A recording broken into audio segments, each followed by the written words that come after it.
I've had a lot of questions on the channel lately about whether or not I'd be returning to Call of Duty Warzone, whether I'd be playing Black Ops 7, and what my overall thoughts are of this new game. I've touched on it a bit on stream, and on social media I've definitely spoken a lot about where I feel Call of Duty is at as a franchise, but for those of you who don't engage with any of those, I figured today I'd talk about and break down why I've just given up with Call of Duty, why I don't really care for Black Ops 7, and why Warzone is kind of a 50-50 as to whether or not I will ever return. This video isn't a hit piece on Black Ops 7 specifically, and if you're having fun with that game, I'm glad you are. Like, ultimately, at the end of the day, it's subjective, it's opinions, and it's, everybody's entitled to their own opinion.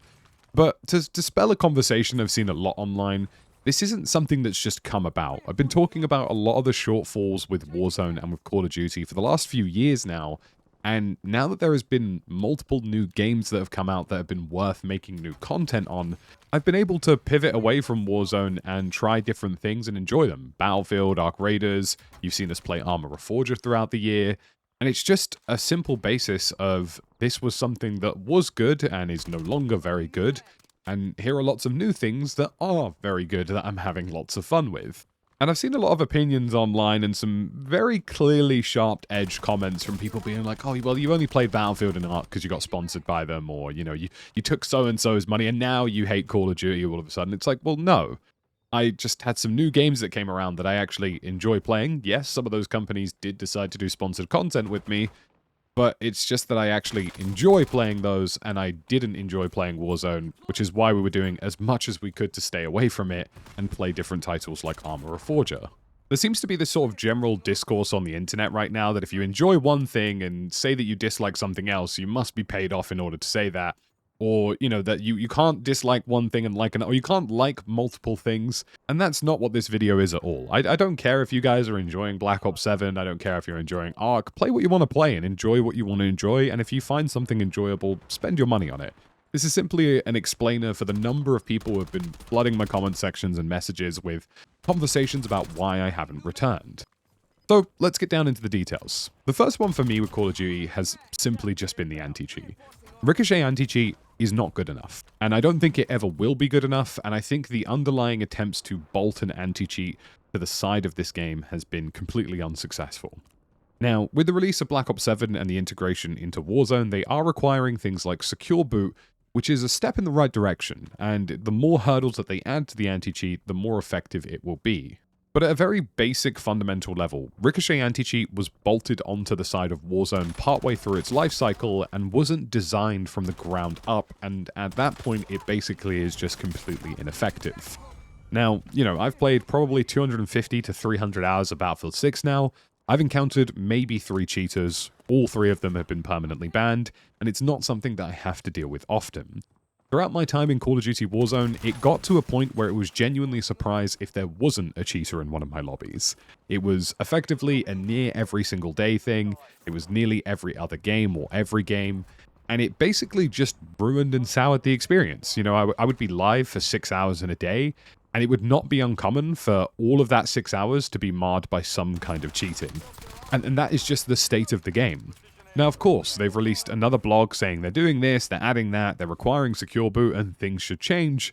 But if I'm being perfectly frank, this is like the 75th time they've done a blog post saying that they're handling cheating, saying that they're combating cheaters, saying that this time something's going to work. And, we went from having to watch this franchise allegedly pretend to troll cheaters to very clearly not being able to handle or deal with any of it. It's not in the same category as something like Valorant's Vanguard anti-cheat, it's not in the same category as EA's Javelin anti-cheat, and it just fundamentally is not good enough. It doesn't fit the modern gaming requirements of the 21st century, and that's one of the main reasons that I've just completely given up with Warzone. I'm sick to death of constantly playing against cheaters, and I'm sure most of you understand that at a basic level. And especially with somebody with my level of SBMM and my skill-based matchmaking, cheaters were substantially more consistent for me because I was constantly placed in lobbies with permanently high-performing players, which happens to include those who cheat. The next thing for me is just the server situation. Call of Duty servers are really probably some of the worst in modern first-person shooters, and that isn't even me being dramatic. You know, Call of Duty Warzone servers dynamically tick from anywhere between 12 hertz and 20 hertz. The hit registration is really terrible at times, and the mass amounts of desync that you see in gunfights where bullets don't register, someone dies around a corner, damage is dealt around different corners or behind different pieces of cover. These are all things that are just simply not good enough for modern gaming. Now, Battlefield 6 is definitely having its own issues with this lately, but the difference being is that I actually know it's a conversation they'll engage with and have engaged with, and have already released multiple blog posts talking about how they're trying to fix the netcode and intend on doing so. With Call of Duty, they're not even engaging in that conversation, and basically haven't even acknowledged that it's an issue that possesses their game. You know, we're talking about 12 to 20 hertz servers for Warzone, and yeah, sure, 60 hertz might be the case in Black Ops 7, but the reality is, even with that 60 hertz, their netcode is still pretty bad, and you still will die around cover a lot, and it still has huge amounts of lag compensation that favors the people who have worse connections, not those with ideal connections. And that doesn't even include things like skill-based matchmaking preventing me from playing in servers that are optimal that will give me under 5 milliseconds of ping. I've been moving over to RedSec, and RedSec dynamically ticks from 30 Hz to 60 Hz. It definitely isn't completely perfect, and there are still some issues that need to be ironed out that have been mentioned in a couple of blog posts, but at a base level, it's already infinitely better than anything I experienced in Warzone. And the hit registration that I experience in RedSec, and the general lack of dying around cover, is probably, you know, I would say a 5 to 6 times better experience than the entire life cycle of Call of Duty Warzone. And like I say, this is a conversation that other games like Fortnite, Valorant, other shooters actually engage with and discuss with their audiences and try to improve upon. And this isn't even something that COD has mentioned. They just don't care because they clearly want to save money on server costs, or their engine is simply so outdated that they can't actually increase the tick rate without running into serious problems.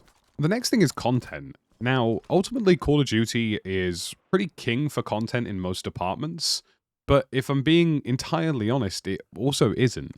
The big map experience in Warzone has been neglected for a number of years now, and we're stuck with Verdansk until Avalon releases. I will be giving Avalon a good run out, but as somebody who's not that interested in multiplayer because I find it quite monotonous and boring, and then somebody who predominantly prefers the big map experience who has to watch 7 different Resurgence maps get made and deleted because they all end up not being that great, or they just, you know, decide that they love Rebirth Island and it's the best thing ever and it dare not be replaced, it's just not for me. You know, I don't mind zombies, it's something I like to an extent, but it's not something that I would spend infinite amounts of time on. As somebody who is predominantly a big map main, I was hoping for more in that department, and it's not something we've really had. And in fact, I don't even know if we'll ever really get a healthy map rotation on the big map front in this Battle Royale experience. So for Warzone, for me, the primary experience that I prefer is borderline non-existent. It also feels like Call of Duty is just completely unwilling to innovate as a company. You know, going back to Verdansk, recycling Rebirth Island again, even the new map Haven's Hollow is effectively an asset reflip of Liberty Falls from Black Ops 6. They just don't want to make anything new. And then when they do try and make new things, they kind of hybrid it with old things so that it doesn't feel like it's offending the original formula, and in doing so, they just don't achieve anything. You know, and that's why we've got this weird Black Ops 7 situation where the game has Omni movement, but it's been nerfed, and then they've added a wall jump, but it just feels like it's kind of pointless and not that useful and actually just doesn't really add anything to the game. And it just feels like they're just in this constant cycle of being perpetually unable to create new things, which probably explains why we're on the 7th version of Black Ops instead of something completely different. And with all of that, you know, we're using the same guns, we're recycling the same maps, we're playing the same content on Warzone over and over again, and it just got boring quickly. Like, great, yeah, you brought back Verdansk. Big whoop, I played it for 3 years already. The next thing for me is just a lack of trust and a complete collapse in just honesty, really, I think, with Call of Duty. I've seen so many blog posts over the years talking about steering Warzone into healthier directions that just never really materialized. They would plan to do things and commit to different changes, or, you know, commit to making things better. And then those changes would go out the window, or they would make a really positive change like removing things like overkill from the perk system and redesigning the perk system. Then the new game would come along, Black Ops 6 would change everything again, the good ground that was made previously completely collapses, and it's just this constant perpetual cycle of a year's worth of really good quality of life that just gets completely demolished whenever a new game comes out. Like, I'm excited to try Avalon. Like, I genuinely have said for the longest time now that Avalon looks like an exciting map to be in a Warzone experience. But the harsh reality is that whatever gameplay changes they make, whatever improvements they make for Avalon, it all goes out the window the second Modern Warfare 4 releases. Because the second another integration happens, that's it. Everything gets thrown to the wall again. And we have not had 2 consistent years of the game trending upwards in a positive direction. Ever. It just hasn't occurred. Every single year we take 4 steps forward, 8 steps backwards, and then repeat the cycle whenever a new game releases. And then to add to that, there's just this flagrant dishonesty from Call of Duty about how they're handling things. And I will point to the open matchmaking situation in this, but this also does allude to their conversations around cheating as well. You know, they said that for Black Ops 7, open matchmaking would be standard going into this game. They said that it was going to be something that you could play and that you wouldn't get skill-based matchmaking and everything would be open. What they really meant by that was that the beta matchmaking and the launch matchmaking weren't actually really the same thing. And also, there is a playlist where skill-based matchmaking still exists, so we're going to split the player base. And then we're going to tell people that more people are playing the one with SBMM, so we're going to put it to the front of the menu so that every normal player who doesn't know what it is just clicks on it because it's the first thing on the list. And then we'll use that to skew our data even more so to say that SBMM is actually popular. You get the picture. I don't even need to continue at this point. Call of Duty very obviously made the decision that SBMM was going to be used as a marketing tool, and it was a last-ditch effort to basically save the sales of this game.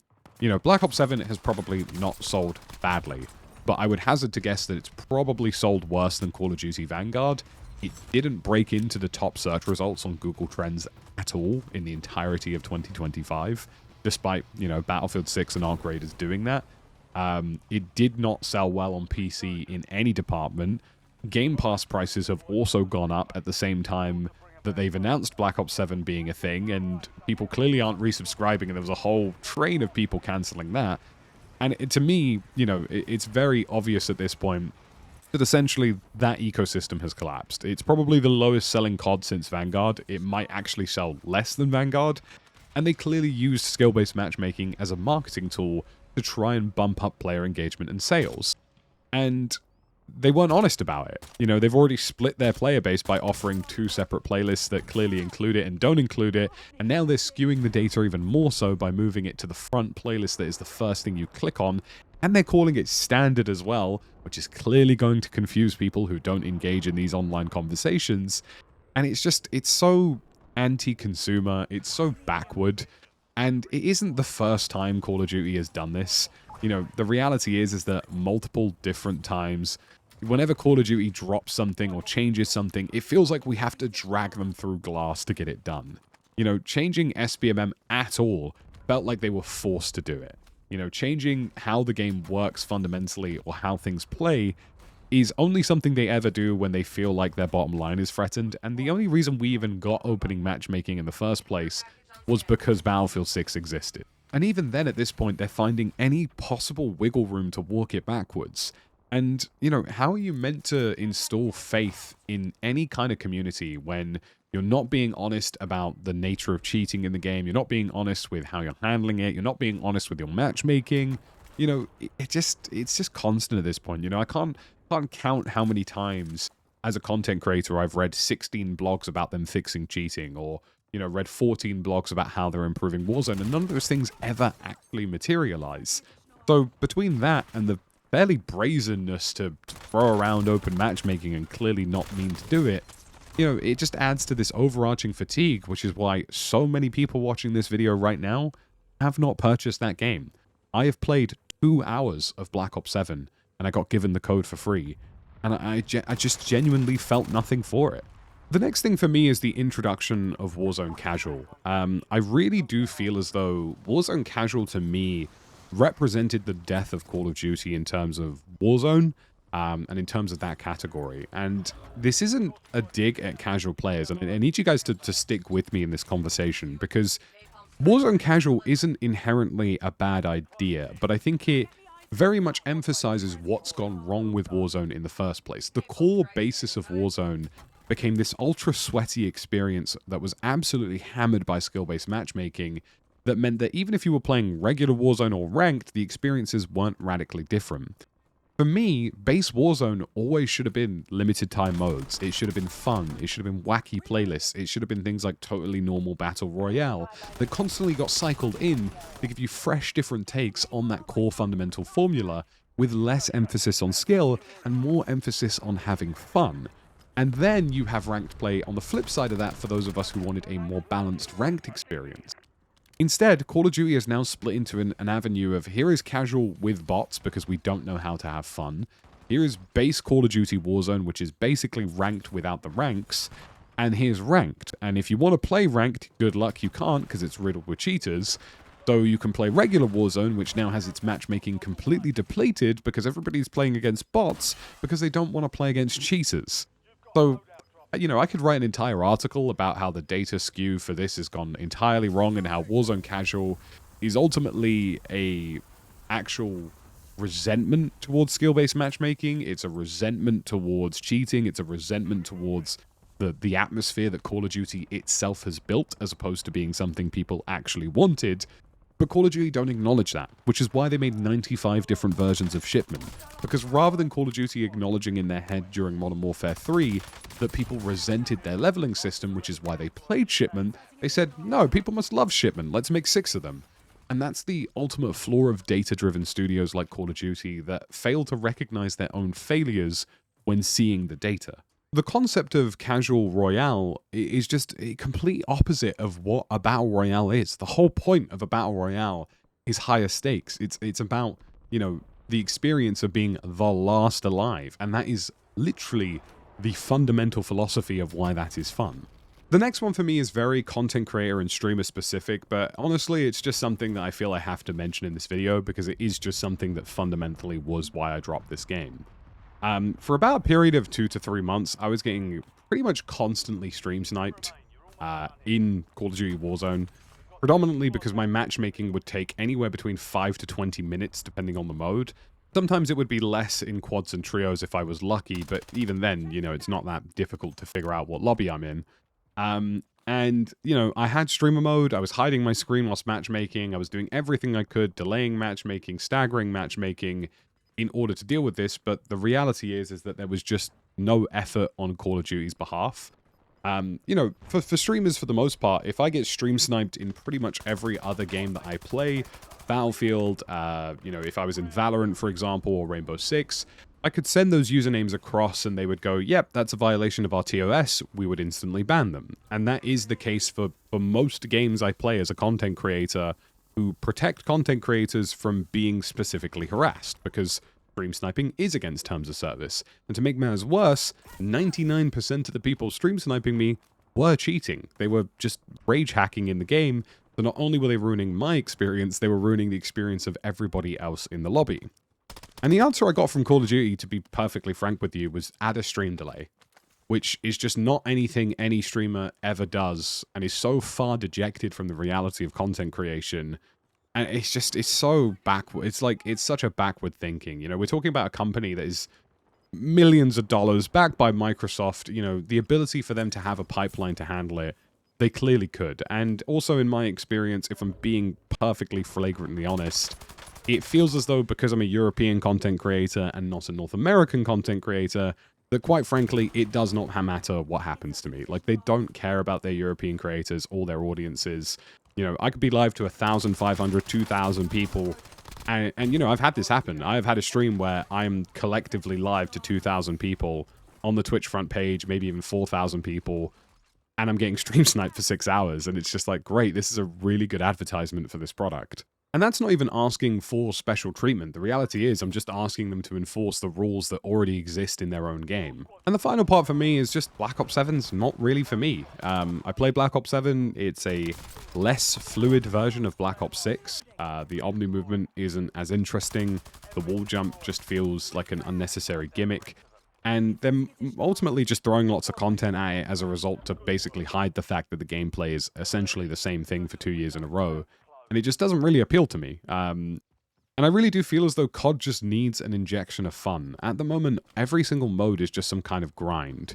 You know, you camo grind multiplayer. This end game mode, which basically is like a half-cocked DMZ, is again some sort of grind.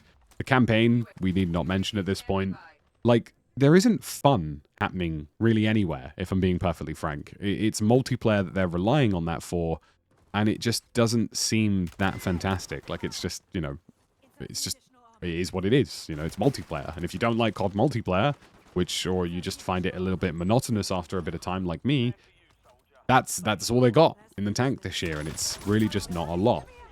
So for me, really, I'm kind of just keeping my eyes off of Call of Duty at the moment. I would like to return to Warzone. I would like Avalon to hopefully be a good experience. And when Modern Warfare 4 swings around, you know, fingers crossed, you know, hopefully it's a good game, but hopefully there is a reinvigoration of something new. Hopefully they push for new things. Hell, even if they do DMZ2, I'm sure that might actually be interesting in the current landscape of things. And I guess that's kind of a nice thing for Call of Duty, is that even if they do have a bad year, the next year could be a good year, which probably does also fuel a couple of difficult cycles for them. But at the bare minimum, I'm interested in Avalon, and I'm interested to see where Modern Warfare 4 goes. But there's just basic fundamentals that I need them to get right. Like the server situation, the anti-cheat situation. There's a good chance that people like me will never return to Warzone and Call of Duty unless those things are amended. So it's just a case of wait and see. But I'm interested to hear you guys' thoughts and feelings as to whether or not you skipped out on Black Ops 7. And if you did, why? And if you didn't, and are you enjoying it? Let me know how that's going for you. We will check out Avalon when it releases. I believe that's probably going to be around February, March. And, you know, fingers crossed, it will be decent. You know, I actually think Avalon is a really good-looking map. And for those of you who've been around on the channel for a while now, you'll know that when Call of Duty is doing cool things, I'm more than willing to say that they're doing cool things. It's just the constant decline of quality of life that has been a primary concern. As always, folks, thanks for watching, and I'll catch you again in the next one.